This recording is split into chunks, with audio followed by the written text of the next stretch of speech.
राष्ट्रीय लोक जनशक्ति पार्टी के सुप्रीमो मंत्री पशुपति पारस की माने तो पिछले 20 वर्षों से बिहार में निकम्मी सरकार है। सरकार ने न रोजगार की कोई व्यवस्था की और न ही भ्रष्टाचार पर रोक लगा सकी। आपको बता दें, साथ ही उन्होंने कहा है कि बिहार में लॉ एंड ऑर्डर नहीं है। आरा में दिन दहाड़े जेवर शोरूम में लूट और मुख्यमंत्री जी के गृह जिला में ही एक महिला के पैर में कील ठोकने की घटना का हवाला देते हुए कहा कि बिहार में लॉ एंड ऑर्डर नाम की कोई चीज नहीं है। वहीं अमित शाह के बिहार में कैंप करने वाले बयान पर पशुपति कुमार पारस ने कहा कि जनता मालिक है, जनता सर्वोपरि है। आपको बता दें कि भोजपुर जिले के बिहिया प्रखंड क्षेत्र अंतर्गत भड़सरा गांव में स्वतंत्रता सेनानी स्वर्गीय बाबू चंद्रिका सिंह यादव का 30वां पुण्यतिथि मनाया गया। इसमें मुख्य अतिथि के रूप में पूर्व केंद्रीय मंत्री पशुपति पारस शामिल हुए। वहीं आपको बता दें, इस दौरान स्वर्गीय चंद्रिका सिंह यादव की तस्वीर पर पूर्व केंद्रीय मंत्री ने माल्यार्पण कर उनको नमन किया। बाबू के वो पिताजी थे और उनका जन्म 1897 ईस्वी में हुआ था और उनकी मृत्यु शरीर प्राण उन्होंने त्यागा 95 में 98 वर्ष तक वो इस पृथ्वी पर आरा की जनता और बिहार की जनता की उन्होंने सेवा की। और उनकी कभी भी इच्छा नहीं थी कि हम एमएलए बने, एमपी बने, लेकिन उन्होंने समाज में को जोड़ने का काम किया और अच्छा पुत्र उन्होंने समाज को दिया।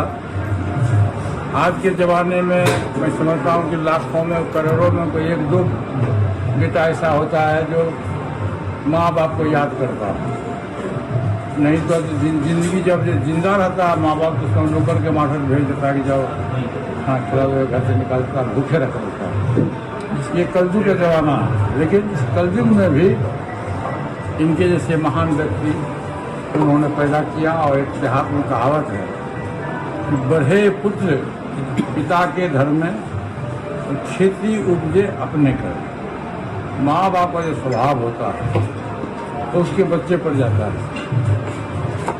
और स्कूली शिक्षा जो है वो आपको किताबी शिक्षा मिलता है, व्यवहारिक शिक्षा, सामाजिक शिक्षा तो मिलता है। घर में माँ बाप का जो असल पाठशाला है वो माँ बाप के लिए अपने पुत्र के लिए असल पाठशाला हो। वहाँ जो शिक्षा माँ बाप के द्वारा जो दिया जाता है अपने बच्चे को वो पूरी।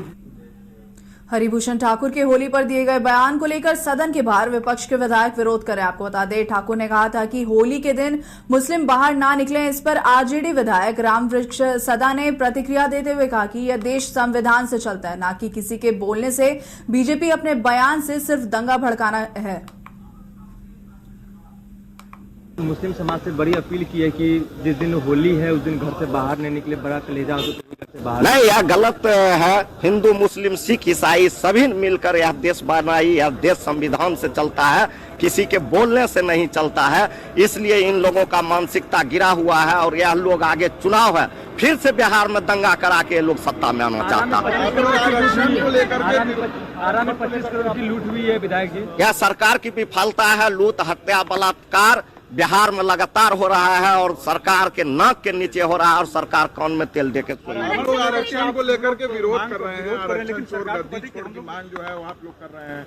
तो आपने देखा होगा कि हम लोगों के नेता के नेतृत्व में जब 17 महीना की सरकार बनी तो हम लोग ने आरक्षण का दायरा बढ़ाने का काम किया, जातीय गणना कराने का काम किया। और उसमें हम लोगों के माननीय मुख्यमंत्री जी उस समय साथ थे और वह आरक्षण को ठंडे बस्ता में डाल दिया गया। इसलिए हम लोग आरक्षण पर विरोध कर रहे हैं। भी इसको लेकर होगा, सड़क से लेकर सदन तक संघर्ष होगा आरक्षण के लेकर, सिर्फ सदन में ही नहीं।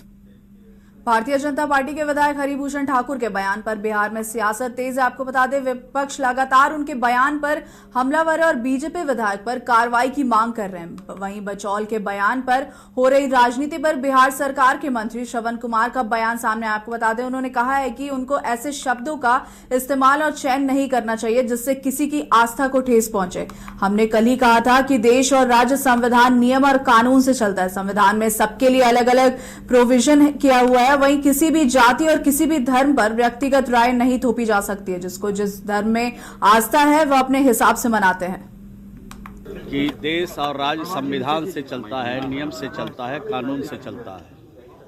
कानून में, नियम में, संविधान में सबके लिए अलग अलग प्रोविज़न किया हुआ है। किसी भी जाति और किसी भी धर्म पर कोई व्यक्तिगत राय नहीं थोपी जा सकती है और जिसको जिस धर्म में आस्था है, जिसको जिस त्यौहार में आस्था है, वो अपने हिसाब से मनाते हैं। घोटाला तो विगत 15 सालों के नीतीश कुमार जी के शासन से पहले हुए हैं और ये संज्ञा से सम्मानित किए गए बिहार को घोटाले के प्रदेश में, अपहरण के प्रदेश में और तरह तरह के सम्मान से 15 सालों में सम्मानित किए गए। यहाँ न घोटालेबाज कोई हैं और अगर इस तरह के कृत्य करने वाले लोग नीतीश कुमार जी के शासन में बचने वाले नहीं हैं।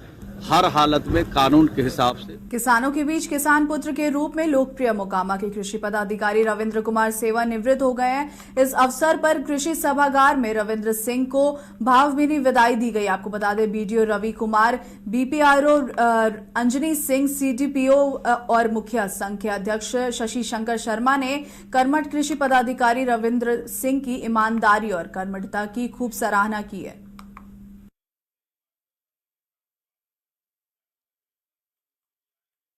भगवान से कामना करूंगा कि नाराज कर देते हैं, कुछ ही लोगों को खुश रख पाते हैं। तो हम यारों सर से आग्रह करूंगा कि सर काफी अच्छा तालमेल दोनों सर का रहे।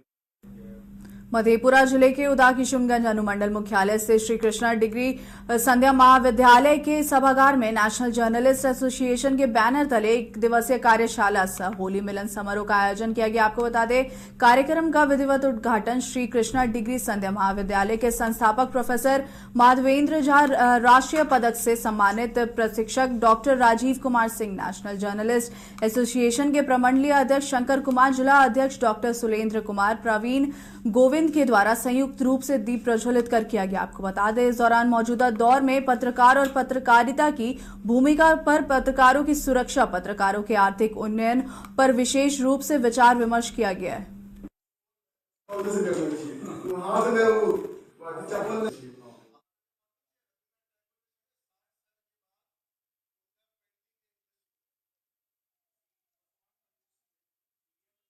मुंगेर जिला के असरगंज थाना क्षेत्र के सजुआ गांव स्थित कुशवाहा टोला में एक विवाहित की हत्या कर शव को शौचालय की टंकी में छिपा देने का मामला प्रकाश में आया। आपको बता दें, सोमवार की सुबह पुलिस ने शव को टंकी से निकलवाया और पोस्टमार्टम के लिए मुंगेर भेज दिया। पुलिस के मुताबिक महिला की हत्या 4 दिन पहले ही की गई थी। आपको बता दें, बताया जा रहा है कि 2 वर्ष मृतका ने प्रेम विवाह किया था और शादी के 1 साल बाद ही पति और ससुराल वालों से विवाद होने लगा था। इसी बीच 9 मार्च की रात ससुराल के पड़ोसी ने महिला के रिश्तेदार को फोन कर घटना की जानकारी दी। आशीष के द्वारा हत्या कर अनीशा को उसके घर के शौचालय के शौचालय में डाल दिया गया। वहीं आपको बताते चले, सूचना पर पहुंची पुलिस ने आरोपी पति और सास को गिरफ्तार कर लिया है।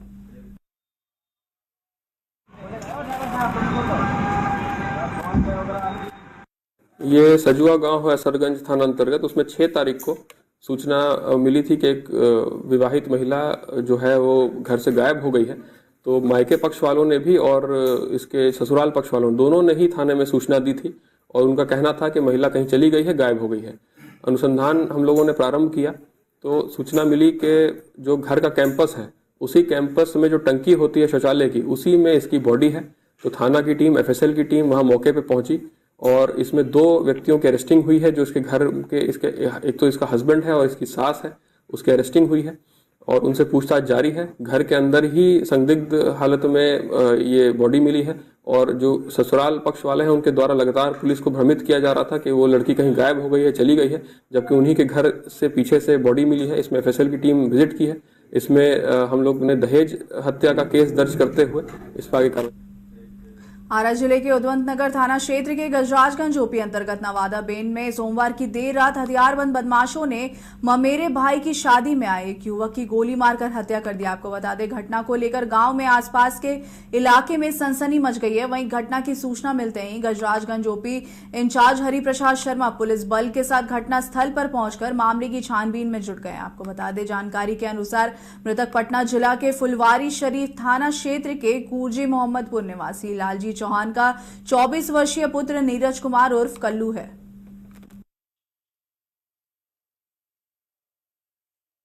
राजगीर थाना क्षेत्र के समाज कल्याण विभाग और चाइल्ड हेल्पलाइन की संयुक्त कार्रवाई में 14 बच्चों को जबरन भिक्षावृत्ति से मुक्त कराया गया। आपको बता दें, चाइल्ड वेलफेयर पदाधिकारी रंजन कुमार ने बताया कि बच्चों से उनके परिजन जबरन विदेशी पर्यटकों से भीख मंगवा रहे थे। पुलिस और एनजीओ की मदद से चलाए गए रेस्क्यू ऑपरेशन में इन बच्चों को छुड़वाया गया। आपको बता दें, सभी बच्चों को बाल कल्याण समिति नालंदा के समक्ष पेश किया जाएगा। दोषियों के खिलाफ कड़ी कानूनी कार्रवाई की जाएगी। बहुत से ऐसा जगह पर्यटक स्थान है, वहाँ पे बच्चों से भिक्षावृत्ति का काम लिया जा रहा है। तो उसमें हम लोग स्टेट में जब तो उसमें हम लोग लिखे assistant director district child protection unit Nalanda को लेटर, और अनुमंडल पुलिस पदाधिकारी राजगीर को हमने लेटर लिखे कि भाई इतने 10/3/2025 को एक हम वहाँ पे रेस्क्यू अभियान चलवाएंगे। तो इसमें assistant director district child protection unit Nalanda के द्वारा निर्देश दिया गया कि अनुमंडल पुलिस पदाधिकारी एवं स्थानीय थाना राजगीर से और कुछ एनजीओ आइडिया एनजीओ के प्रयास हो गए, इन लोग के सहयोग से कुल 14 बच्चे को भिक्षावृत्ति से मुक्त कराया गया है। इनके परिजन के द्वारा हम लोग वहाँ पर गए, जब जाने के क्रम में देखे कि परिजन के द्वारा वहाँ पे बच्चे सबको बैठा के भिक्षावृत्ति के काम में लिप्त किया गया। कुछ जो पर्यटक आते हैं, विदेशी पर्यटक हो गए, उन लोग से जबरन पैसा वसूल किया जा रहा था। जबरदस्ती बच्चे वहाँ पे उनके यहाँ डर जाते थे कि नहीं हमको इतना दीजिए, 20 रुपया दीजिए, 40 रुपया दीजिए। ये सारी बच्चे जो 14, उसमें से कुछ बच्ची हैं, कुछ बच्चे हैं। उनके निर्देश पर हम लोग लाए थाना पे हम लोग जीडी करवाए। जीडी करवाने के बाद में अब इस सारी बच्चे को बाल कल्याण समिति नालंदा के समक्ष प्रस्तुत किया जाएगा। प्रस्तुत करने के बाद में जो CWC का निर्देश होगा उनके अनुसार इसमें अगर कार्रवाई किया जाएगा। इसमें जो संयुक्त में जो कार्रवाई इस बच्चों से भिक्षावृत्ति के काम में लिप्त कराए होंगे। मोकामा के मरांची गांव के किसानों में रेलवे अंडरपास बंद होने से भारी आक्रोश दिखा। आपको बता दें, इसी अंडरपास से किसान खेतों की बोई और कटाई के लिए आते जाते थे। अब किसानों को 5 किलोमीटर लंबा रास्ता तय करने की मजबूरी हो गई। आपको बताते चले, किसानों ने रेलवे के इस फैसले का कड़ा विरोध करते हुए आंदोलन की चेतावनी दी है।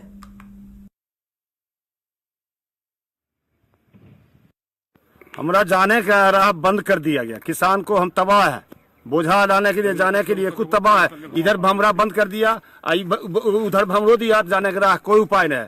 हम छटपटा के मर रहे हैं। किसान बोझा उधर कोई लूट लेगा, बोझा बस उड़ जाएगा, हमको कोई उपाय जाने का नहीं। 5-5 किलोमीटर 4 किलोमीटर जाना पड़ेगा।